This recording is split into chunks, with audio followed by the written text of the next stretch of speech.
Okay, welcome everyone. I'm Francis Seeley from Enfield Climate Action Forum, and this is one of our usual webinars that we do every month, and today we're doing it on biodiversity because biodiversity is a huge problem.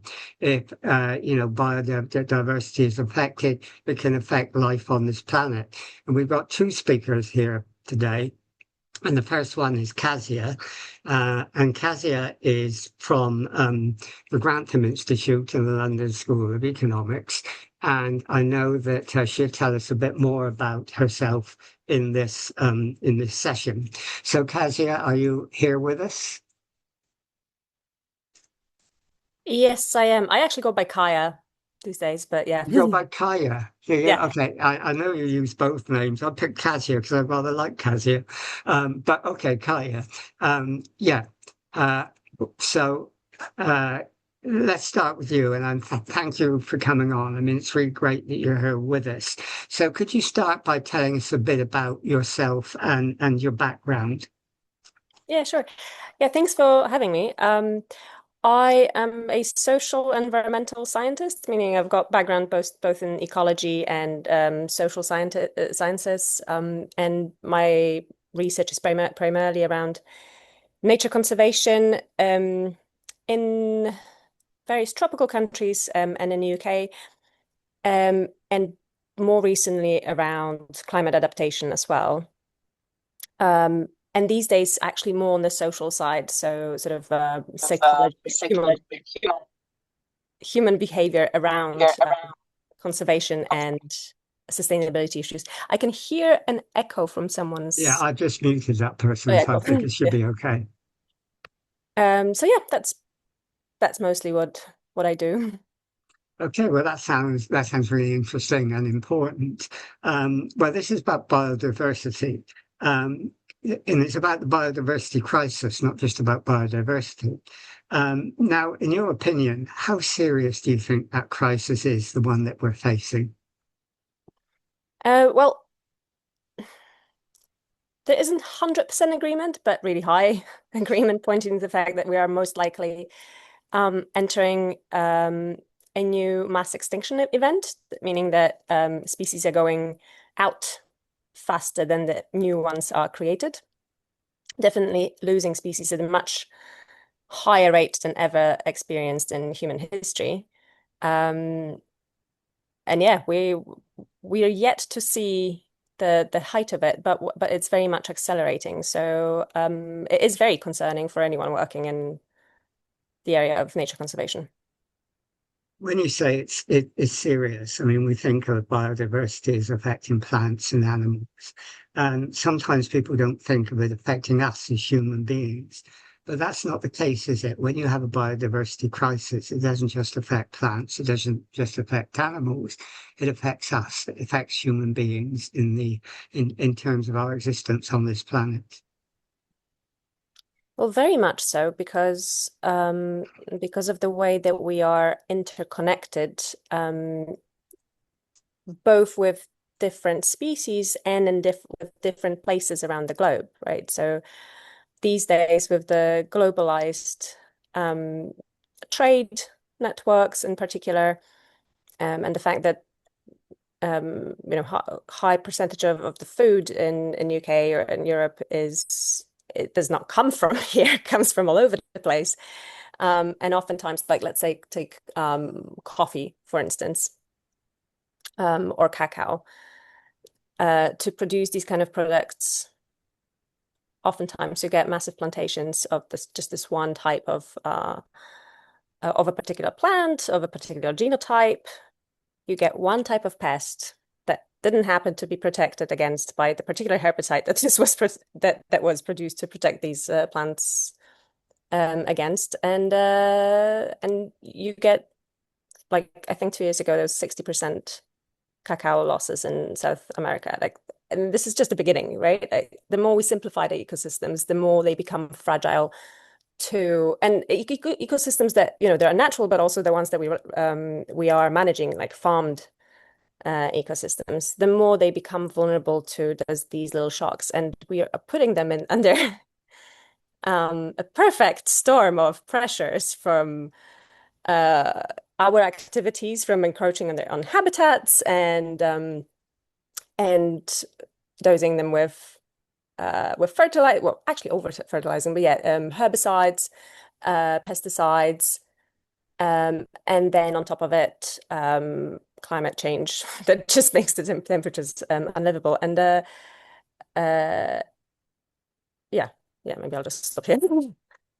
I mean, you say it's serious in that sense, but the government's intelligence chiefs have actually produced a report to say how serious it is. Now, I know this isn't your speciality, so I won't embarrass you by asking you the details, but they said the crisis is so bad that it could result in a crisis in mass migrations, food shortages, which you mentioned, higher food prices, and global and domestic disorder.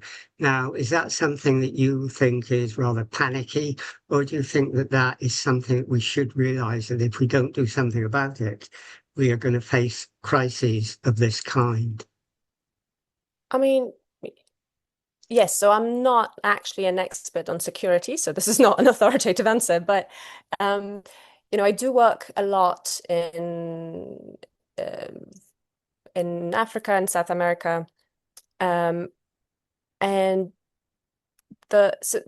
climate and biodiversity crises are linked. They're not independent one of another, right? And when we have, for instance, when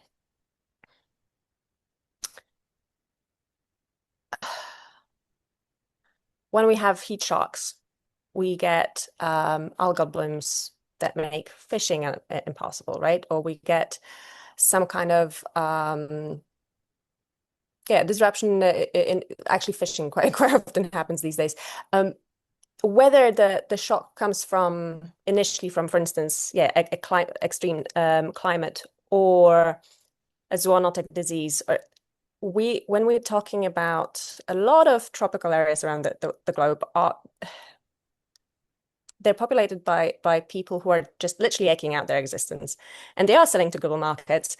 But it is really easy to disrupt these livelihoods, right? Whether through climate or for instance, there's a global shock in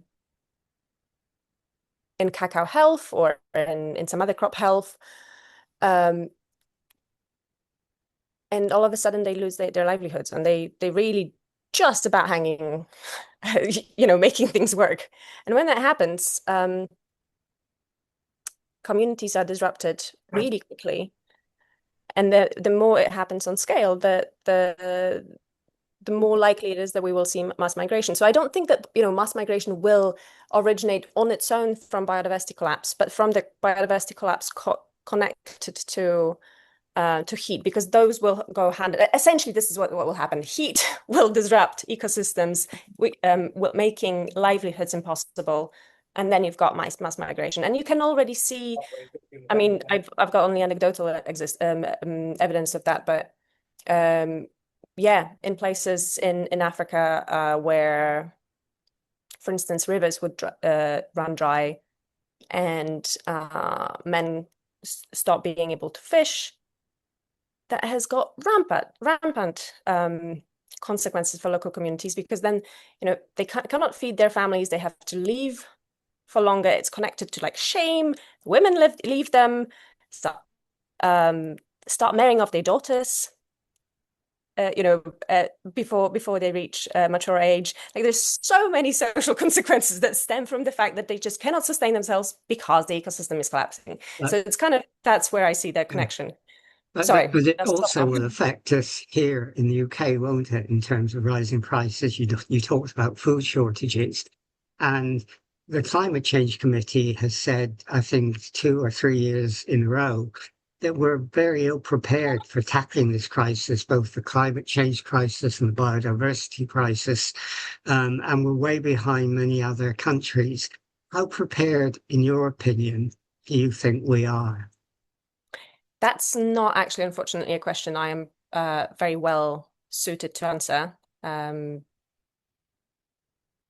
because my expertise lies a lot more on the sort of biodiversity conservation side than the security and preparedness of the government side. So I'd rather not answer this particular one because I'm not confident in what I'm going to say. Okay, I mean, that's not fair of me to ask you that really, but I mean, I do know that the Climate Change Committee has said again and again that in this country, we're way behind on climate change adaptation. And that's something we should really look at. And it's been said again and again. So that's something we could deal with in another another webinar, I hope. But you know, one thing you are, I think, your expertise on and your interest on is how we build national resilience and preparedness by focusing on particular issues. And I think you do a lot of work, don't you, on soil restoration and wetland restoration. Would you like to tell us about that and how that can improve and enhance biodiversity? So I'll give you, again, actually my own perspective. I don't personally do wetland restoration. What I do is work with farmers to understand their attitudes towards different conservation measures. So I'm not sure if you're aware, but UK is actually one of the most biodiversity depleted countries in the world.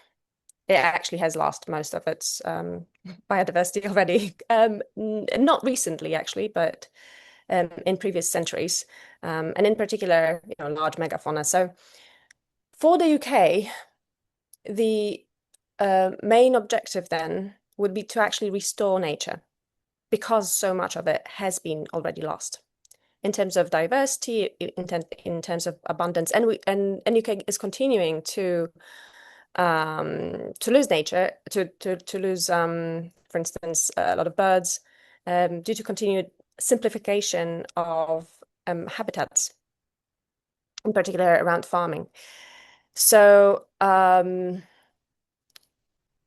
increasing and yeah, just farming in the kind of modern mechanized. Well, actually, it's not the mechanization is the problem, but a sort of conventional agriculture that relies on large amounts of external chemical inputs has a tendency to simplify soils and soil life. And long term, actually reduce their fertility. And also, in the same way as simplifying any other system, make it more vulnerable to shocks. So from my perspective, anything that works towards restoring ecological processes, so diversity, allowing species to move between areas, so connecting habitats, creating mosaics of connected habitats, that's uber important. So not just, isolated restoration areas, but to the extent possible, connecting with other initiatives in other areas to have this connectivity of habitats. That's super important. And also allowing space for disturbance, right? So for fires, for waters to actually come out a little bit of the bank. That's something that as humans we've been trying to fight against for so long, to just sort of dominate rivers, dominate fires. And now we're finding that actually a certain amount of it is sort of necessary to keep biodiversity alive, because different kinds of species thrive in different habitats that are created through these disturbances. And we as humans are not very good at recreating these kind of mosaics ourselves. So would something like regenerative agriculture be Regenerative agriculture, various forms of what people call rewilding, but it doesn't have to be, full on just leave a field to itself. It can take various forms of just, the more various functions it's allowed to do, right? So if it's missing large herbivores, let's allow some large herbivores in if we can. If we can't have large predators in there, then we're going to have to think about, managing the populations of those large herbivores. But if you can introduce the large predators, then even better. Restoring sections of rivers to allow them a wilder course. This kind of stuff that's immensely important. I mean, obviously, in a forum like our own in Enfield, and we've got other people from other local areas as well, they'd be keen to know what they can do locally, both within their communities and as individuals. Do you have any message you could give to them? What could they do to make a difference? Well, so biodiversity works on nature, right? In a nested way, right? So we can create microhabitats and larger habitats. So another threat to biodiversity comes from invasive species as well. So actually planting even small spots, but with wild and native flowers, with native shrubs. Actually, shrubs are great for like sustaining bird life and insect life.